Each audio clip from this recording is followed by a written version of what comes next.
Hello दोस्तों, स्वागत है आपका आपके अपने चैनल इन्वेस्टमेंट बुल्स में।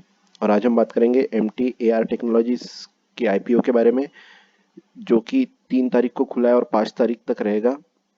आप 5 तारीख तक इस IPO के लिए इस IPO को सब्सक्राइब कर सकते हो। तो आइए जानते हैं कंपनी के बारे में। अगर किसी भी कंपनी के बारे में जानना है तो बेस्ट जेन्युइन रिसोर्स होता है कंपनी की खुद की वेबसाइट। और हम अभी MTAR टेक्नोलॉजीज के वेबसाइट पे ही है। अगर आप देखोगे तो कंपनी प्रिसीजन इंजीनियरिंग इंडस्ट्री में काम करती है। 1970 से कंपनी काम कर रही है, मतलब काफ़ी पुरानी और ट्रस्टवर्दी कंपनी है। प्लस इसके अगर आप क्लाइंट देखोगे, which is nothing but ISRO, NPCIL, DRDO, Bloom Energy, Rafale, सारे बड़े बड़े क्लाइंट्स हैं। गवर्नमेंट, क्योंकि मेजर ये कंपनी जिस सेक्टर को सर्व करती है वो डिफेंस और एरोस्पेस है। आपने मैं सिंपल लैंग्वेज में अगर बताना चाहूँ तो अगर आपने वो मूवी देखी होगी अक्षय कुमार की, मिशन मंगल, तो उसमें जो मंगलयान बनाया है, तो वो मंगलयान बनाने के लिए कुछ पार्ट्स ये कंपनी ने प्रोवाइड किए थे originally. So this is nothing but their work structure, you can say. उसी बेसिस पे ये काम करते हैं और कॉम्प्लेक्स इनका काम है, तो प्रोडक्ट्स भी इनके काफ़ी कॉम्प्लेक्स है। अगर आप बिजनेस सेगमेंट की बात करोगे तो ये इतने, मतलब civilian, nuclear, space, defence and aerospace, clean energy, marine, ball screw and roller screws, इन सब में कार्यरत है। प्लस अगर आप इनका क्लाइंट बेस देखोगे, मैं आपको दिखा देता हूँ कंपनी के वेबसाइट पे ही।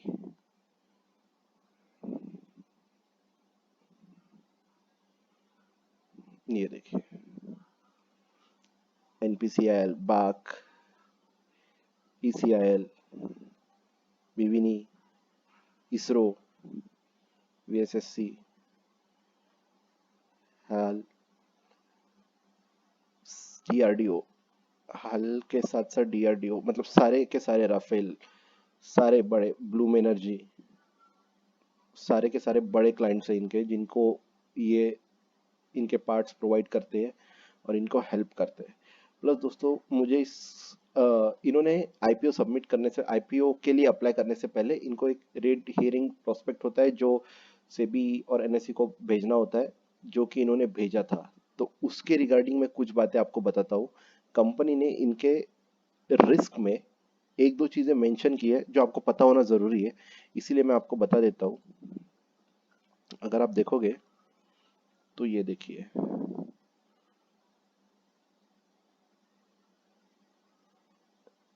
यहाँ पे कंपनी ने बोला है आउटस्टैंडिंग लिटिगेशंस, मतलब कंपनी और कंपनी के डायरेक्टर्स या board of directors, management committee पे जो भी लीगल केसेस, सिविल हो, क्रिमिनल हो या टैक्स केसेस हो, जो चल रहे होते हैं, वो उन्हें डिक्लेयर करना होता है बिफोर रजिस्टरिंग टू IPO, जो उन्होंने डिक्लेयर किए हुए। तो अगर आप देखोगे तो टोटल 4 केसेस है कंपनी के बारे में जो चल रहा है कंपनी के लिए, और उसमें से 2 जो है वो टैक्स के लिए है और बाकी रेगुलेटरी अथॉरिटी के लिए। तो इसमें इतना कुछ घबराने की बात नहीं है, ये सारी ही कंपनीज पे चलते हैं और ये प्लस गवर्नमेंट कंपनीज के साथ ही ज़्यादा ये करते हैं, तो मुझे नहीं लगता इसमें घबराने की कोई बात है। प्लस अगर आप देखोगे तो इन्होंने एक और रिस्क मेंशन की है खुद के रेट प्रोस्पेक्ट में, which is nothing but we are unable to trace some of our historical corporate records, we can not assure you that no legal proceeding और regulatory action will be initiated against our company in future. तो पकड़ लो, अगर किसी regulators ने जाके इनको अगर बोला कि आपके हिस्टोरिकल डॉक्यूमेंट्स जो हमें चाहिए वो दिखाइए, पर कंपनी पहले ही बोल रही है कि वो हमारे पास अवेलेबल नहीं है, तो हो सकता है कि हम फाइन देने के लिए एलिजिबल रह सकते हैं। That is nothing but our loss. तो ये पहले ही डिक्लेयर कर रहे हैं, बट हाँ, अगेन आप इस पॉइंट को भी इग्नोर कर सकते हो। मैं इसीलिए बता रहा हूँ कि आपको ये पता होना जरूरी है, क्योंकि इन्होंने ये प्रोस्पेक्ट में मेंशन किया हुआ है।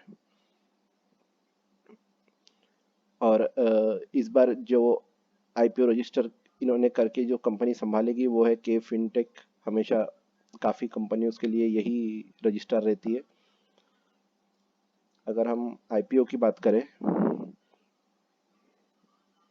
तो कंपनी का IPO ओपन हुआ है 3 तारीख को, 5 तारीख तक रहेगा। करंट कंपनी की फेस वैल्यू जो है वो 10 रुपये है और IPO का जो प्राइस है वो 574 to 575 के बीच में रहेगा। लॉट साइज है 26 शेयर्स की। NSE और BSE दोनों में लिस्टेड हो रहा है। IPO करीब करीब 600 करोड़ का है, जिसमें से 124 करोड़ अराउंड फ्रेश इशू है और बचे हुए 473 crore is offer for sale है। मतलब बोल सकते हो कोई प्रमोटर खुद की होल्डिंग बेच रहा है, तो that is nothing but OFS, offer for sale, वो भी साथ में आ रहा है। अभी दोस्तों, जब भी आप आईपीओ को अप्लाई करते हो, जैसे कि इस कंपनी के लिए कर रहे हो, मैं डेफिनेटली आपको बताता हूँ, ये कंपनी डेफिनेटली नहीं, ये company already over subscribe retail में हो चुकी है और कंपनी का ग्रे मार्केट प्रीमियम भी काफ़ी अच्छा चल रहा है। तो आप आज या कल में जब भी कंपनी को अप्लाई करोगे तो एक ही लॉट के साथ करिए, क्योंकि वैसे भी जो भी डबल लॉट के साथ करेगा उसका एप्लीकेशन कंसिडर नहीं होगा, बिकॉज वो सब्सक्राइब ऑलरेडी हो चुका है। अगर आपको आपके आईपीओ मिलने के चांसेस और बढ़ाने हैं तो अलग अलग पैन नंबर से अलग अलग अकाउंट से अप्लाई कीजिए और एक ही लॉट कीजिए, ताकि आपके आईपीओ मिलने के चांसेस बढ़े। प्लस आपको अप्लाई करते वक्त हमेशा जब जब भी आईपीओ कट ऑफ मतलब जब भी आईपीओ ओवर सब्सक्राइब होता है तो दो चीजें ध्यान में रखिए। एक, पहली चीज, आपको एक ही लॉट के साथ अप्लाई करना है। दूसरी चीज, आपको कट ऑफ प्राइस पे अप्लाई करना है, और इस केस में दैट इज नथिंग बट 575। आप अगर 574 पे अप्लाई करोगे तो आपका एप्लीकेशन रिजेक्ट 101% होगा ही। तो आप हमेशा याद रखिए, आपको अप्लाई करना है कट ऑफ प्राइस पे 575 पे, और एक लॉट के लिए एक अकाउंट से, एक डीमैट अकाउंट से। आप मिनिमम एक लॉट के लिए अप्लाई कर सकते हो as a retail investor, maximum 13 lot के लिए। अगर 14 लॉट करते हो तो आपकी इन्वेस्टमेंट जो है वो 2 लाख के ऊपर जाती है, तो आप HNI कोटा में आ जाओगे। तो इसीलिए आपको 2 लाख के नीचे ही रखना है इन रिटेल कोटा। और अगर हम करंट प्रमोटर होल्डिंग की बात करें तो अभी जो होल्डिंग है कंपनी की वो 62.24% है प्रमोटर्स की। पर अगर जैसे मैंने आपको बोला, यहाँ पे अगर आप ओएफएस देखते हो तो जो ओएफएस आ रहा है 472 करोड़ का, जिसमें प्रमोटर्स खुद की होल्डिंग बेच रहे हैं, तो उस ये बेचने के बाद कंपनी की कंपनी में जो प्रमोटर्स की शेयर होल्डिंग रहेगी वो 50.25% हो जाएगी। और देखते हैं दोस्तों, अगर हम अभी की सब्सक्रिप्शन की इसकी बात करें तो, और ग्रे मार्केट प्रीमियम की, तो देखिए मैं आपको ये भी दिखा देता हूँ। मनी कंट्रोल पे ही हम देख रहे हैं, आप भी देख सकते हो। ये देखिए, MTR share traded with a premium of 430 to 440 on March 3rd। मतलब करंटली इसका जो प्रीमियम है वो 430 टू 440 रुपीज चल रहा है पर शेयर। तो आप कैलकुलेट कर लीजिए, 440 अराउंड इंटू 26 शेयर का लॉट है, तो इंटू 26, जो कि 74% दे रहा है। अभी दोस्तों, ग्रे मार्केट प्रीमियम हमेशा डे बाय डे और मार्केट के कंडीशन के हिसाब से चेंज होते रहता है। अभी मार्केट की सिचुएशन काफ़ी अच्छी चल रही है। मार्केट में अभी तक कोई न्यूज़ नहीं है, हो सकता है मार्केट के अगर लिस्ट होने तक भी ऐसा ही रहा तो आपको ये प्रीमियम 500 क्रॉस करते हुए भी दिखेंगे।